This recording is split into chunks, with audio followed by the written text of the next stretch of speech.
Selamat datang kembali bro ya, udah lama nih ya. Yes. So ya. Bro kakak baru merayakan apa? Apa itu merayakan 3 Merayakan bulan? ini, iya 3 bulan. Jadi lu 30 hari dirayain. Yes. Harus ke hotel gitu kan? Bener. 3 bulan rayain. Yes. 6 bulan lagi. Ada, nanti 7 bulan. Gue bercanda tadi. 7 bulan. Ada lagi. 7 bulan. 7 bulan. Terus Ya. apa lagi ya itu? Dia setahun ada lagi, Tahun setengah ada lagi. Yes. Ah, beneran gak sih? ini Yes, beneran bercanda nih. ada kan, Pi? 7 bulanan ada. Makanya ini Dia, hanya dia tuh lahir ada, ya kan? ya 30 hari. 1 bulan ya ada. Gak boleh di situ harus ke hotel. Ya. 3 bulan. 3 bulan nih, harus 7, ada acara ya. udah acara nikahan tuh gue liat kemarin. 7 bulan. Ini acara nikahan lagi nih, 7 bulan. 7 bulan ya. Kalau Sunda dari 3 bulan langsung ke? Waduh. Gak ada 7 bulanan kan? Iya. Hmm. Enggak, tapi kenapa harus ada kayak pesta, Bro? Kayak Ya. buat nikah gitu. Karena Ada MC-nya gitu. Apa itu? cuma orang menikah yang tahu, conversation orang menikah. Jadi yang belum menikah nggak bakal paham. Oke. Jadi kalau gue sih Nggak bisa dikasih paham juga. oke. Gua kalau anak ini nggak ada sih 30 hari 6 bulan udah dibiarin aja merangkak aja langsung. Ya. Oke. Jadi kita langsung Yes. masuk ya. Sudah apa namanya buat yang tanya kenapa kita nggak show? Jawabannya kita nggak di sini ya. Yes. Bro kakak lagi merayakan 3 bulan. Apa kemarin gue lagi ngurus acara di Central Sea ya di Bali. Ya. Dan sebenarnya sebelum mulai ada satu yang lucu banget bro kemarin bro. Kemarin gue di TikTok tuh ada yang berdebat gitu kan. Antara Debat apa itu? pemilik saham Atlas dengan owner Atlas. Oh. Itu gue ngakak banget. Jadi itu mungkin karena negara ini sangat minim literasi ya teman-teman. Yes. Ada yang bilang, oh berarti kalau gue punya 0,1 saham BRI berarti gue yang punya BRI. Secara teknis iya, tapi kan itu perusahaan TBK. Sedangkan kan Holy Wings adalah perusahaan private. Jadi owner sama pemegang saham itu tidak ada bedanya. Nah kita semua ya kita bersebelas itu ada di dalam BOD namanya, Board of Director manajemennya. Foundernya siapa? Foundernya ada 2 ya kan, ada Ivan, ada Eka. Ini founder nih ya. Yes. Ownernya tetap bersebelas. Iya. Foundernya nih Ivan dan Eka. Founder tuh yang bikin. Gitu. Ya. Jadi 11 yang lain tuh adalah board of directors gitu. Ketika kita ada bikin keputusan ya kita duduk bersebelas. Oke, ini apa yang mau dikerjakan dan apa yang mau dilakukan. Kayak main bola berarti. Oke, mau bola ada bersebelas ya. Starting 11-nya kan. Starting 11 gitu. Nah, jadi hari ini kita bakal bahas banyak, Bro. Kita Yes. akan ada sesi telepon-teleponan. Kita juga malam nanti kayaknya ada yang lagi nonton ini nih. Bener, enggak, bahkan tadi saya di pesawat ya. Heeh. Terus tiba-tiba ada yang minta foto sambil gini kayak nanti malam ketemu bro di acaranya. Lu lagi di pesawat? Bener, jadi di pesawat sama-sama nunggu pesawat Ya. terus kayak nanti malam ketemu tapi minta Nunggu ya, foto kalau dulu. Bro Kakak nunggu. Masih nunggu. Waduh. Karena kan ini apa layak ditunggu. Nggak, tapi enak kan kalau nunggu kesini Bener, jadi kan kesininya jadi cepet kan kalau nunggu. lebih mengapresiasi sesuatu karena harus nunggu. Oke. Karena biasanya kalau langsung dapat ya biasanya kita take it for granted biasanya. Oke. Tapi kalau Yes. mau nunggu tuh sebenarnya kalau kita tinggal di sini bro lebih strategis sebenarnya. 20 Yes. menit doang kan baliknya kan. Nah, jadi teman-teman mungkin banyak yang apa namanya punya banyak pertanyaan. Jadi silakan tanya di chat ya bro ya. Kalau mau Ya. tanya tentang financial market, tentang keuangan tuh silakan tanya di chat. Tapi buat yang lebih detail nanti kita akan ada bisa telepon juga bro Benar. ya. Tapi sebelum kita masuk mungkin kita coba ke penelpon yang pertama ya sambil ntar kita bahas Iya. materi-materi yang pengen kita bahas. Ayo kita masuk ke penelpon pertama. Halo, sore. Ya, sore. Sore? Coba dikencengin. Kedengaran ya? Ya. Kenapa Halo, gue tulis sore halo. di sini?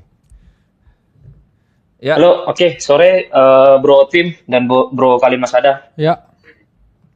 Perkenalkan nama gua Prayoga, 30 tahun. Gua sudah berkeluarga, Ya. punya anak 1. Lokasi gua di Batam. Ya. Kebetulan gua member AC juga. Oke. Ya. Profesi gua sekarang business owner. Oke.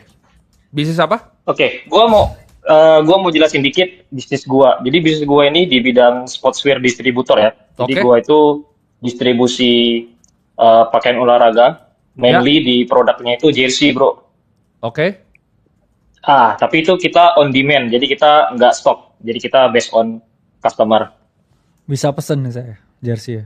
Iya, itu kita supply-nya di Singapura, bro, Oke. customer-nya. Jadi yang agak unik ya. Jadi gua sekarang lagi running 2 perusahaan, bro. Jadi yang di Indonesia gua ada PT itu untuk operatingnya. Jadi gua di Singapura full remote. Jadi semua karyawan itu di Indonesia untuk operatingnya, desain, admin segala macam. Dan yang di Singapura gua running private limited, ada perusahaan gua juga itu Ya. khusus untuk distribusi barang ya, salesnya. Oke. Oke, jadi sekarang untuk omset itu kita di 400 juta average-nya tiap tiap bulan. Ya. Itu kita OPEX-nya segala macam ya, sama COGS dan tax itu kita 250 juta. Jadi kita intinya tiap bulan itu bisa ada free cash flow sekitar 100 juta. Mantap. Oke, jadi untuk pribadi, jadi gua ambil gaji itu 20 juta. Oke. Gua ambil dari perusahaan gua yang di Indonesia, yang PT. Dan pengeluaran gua juga segitu, 20 juta. Jadi gua ambil gaji pas-pasan aja Ya. di perusahaan gua yang Indonesia. Hutang gua nggak ada, nol. Rumah KPR gua nggak ada sama sekali, nol semua. Jadi untuk tangganya, kalau gua ikutin tangga ternak uang ya, mungkin gua sekarang udah tangga ke-6 nih bro ya, karena gua Ya. kan nggak ada KPR nih. Jadi Ya. gua mungkin langsung ke pendidikan anak. Ini mungkin gua langsung ke 6 berarti. Ya. Nah, jadi target gua yang pertama, gua mau siapin pendidikan anak ini 5 miliar Ya. untuk sampai ke degree. Tapi ini gua masih bingung, Bro. Gua ada opsi untuk gua ini di Singapura atau di Batam aja, Indonesia. Gua masih bingung, masih di mana. Tapi budgetnya segitu, 5 miliar. Untuk target berikutnya, berarti gua langsung ke tangga terakhir ya, ke-7 itu berarti ya gua gulung investment gua lah sebanyak-banyaknya. Oke. Oke, untuk dana investasi gua sekarang itu profil resiko gua sebenarnya agresif karena dulu gua sempat ada exposure juga di MSTR dan Palantir juga, gua lihat dari Brotin. Pokoknya Brotin kemarin posting gua langsung beli juga, dia Waduh, jual itu gua tinggi jual banget juga. harganya. Jadi baik. Ya gua ikutin, tapi udah gua jual semua, Bro. Udah gain 100% lah itu. Oke. Nah, untuk sekarang posisi gua itu gua ada dana daruratnya semua 200 juta. Ini sebenarnya SGD ya, Bro, tapi gua bikin rupiah aja biar gampang. Itu ada 200 juta di money market fund, di produknya Fullerton Cash Fund Oke. Singapura. Terus gua ada di ETF si SPX, S&P-nya domisili Ireland ada 50 juta. Ya. Terus ada Bitcoin 50 juta.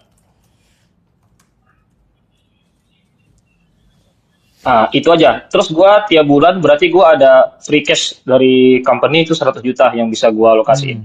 Nah, Jadi, pertanyaan gua juta berarti SCF lah, itu udah free cash flow ya. Berarti 20 juta tuh udah dari OPEX. udah Bro.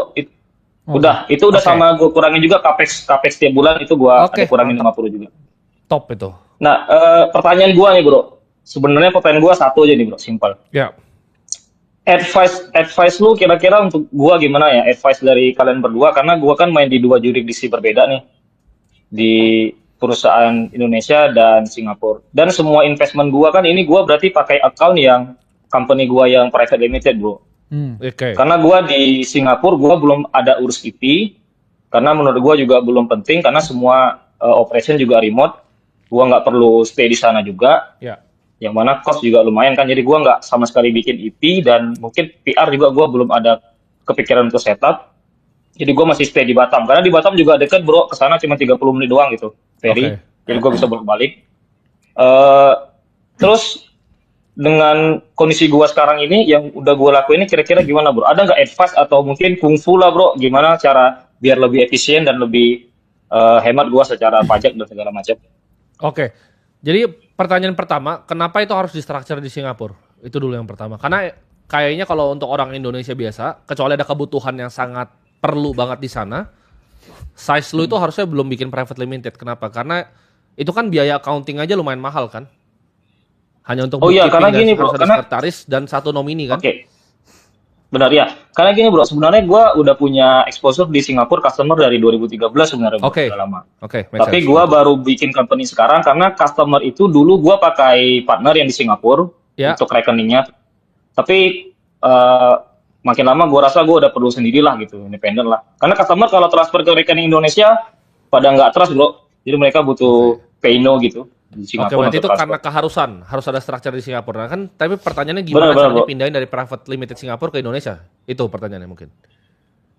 Atau lu nggak apa-apa Ya uang itu ST di satu Singapura? satu. Ya atau kalau misalnya gue pakai cara sekarang, kira-kira gimana bro? Jadi gue semua dari private limited Singapura gue investnya Oke, akunnya. sebenarnya gampang kan, target pertama mau 5 miliar ya bro tadi ya? Iya. 5 miliar untuk dana pendidikan anak, 5 miliar kan sederhana kan? Kita nggak usah ngomong dari 100 juta FCF lah, kita potong 20% ya kan? Let's say 80 juta per bulan, lu bisa tabung dengan bunga 10% aja, itu harusnya di 4 tahun 3 bulan lu bisa dapat 5 miliar gitu kan? Hmm. Gak usah investasi kan? Iya, maksudnya yang simple aja. Iya. Cuman 10% lah investasi yang simple banget. 10% tuh udah. Jadi menurut gua nggak usah terlalu banyak sih, apa namanya? Dan gak perlu agresif juga ya. Iya nggak perlu agresif, cukup cari 10% lah menurut gua. Oke, siap. 10% gampang banget. Itu kan ada akun di Singapura kan. Akun di Singapura pasti semuanya bisa bikin lah. Interactive broker kan juga ada Iya, di bro. Singapura tuh. Bisa pakai banknya, bisa pakai Iya, Wise juga di sana lumayan lengkap lah. Itu kamu tinggal beli Betul, indeks pakai aja, kamu tinggal beli equity US. Kamu gabung sedikit sama Singapura punya tadi apa namanya? Fund kamu yang kamu pakai untuk money market dana darurat itu menurut gue udah oke banget gitu. Dan itu nggak usah dipikir sih, diotomisasi sih menurut Ya. gua. Jadi sebenarnya kayak gini, ini bisa dipakai kan? Belakangnya coba nih. Ini dan hitam dong bisa nggak? Oke.